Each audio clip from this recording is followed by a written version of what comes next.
കുഞ്ചിയമ്മയ്ക്കഞ്ചു മക്കളാണേ, അഞ്ചാമനോമന കുഞ്ചുവാണേ.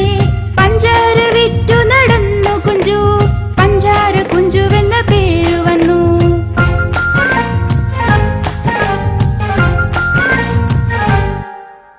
കുഞ്ചിയമ്മയ്ക്കഞ്ചു മക്കളാണേ, അഞ്ചാമനോമന കുഞ്ചുവാണേ. പഞ്ചാര വിറ്റു നടന്നു കുഞ്ചു, പഞ്ചാര കുഞ്ചുവെന്ന പേരു വന്നു.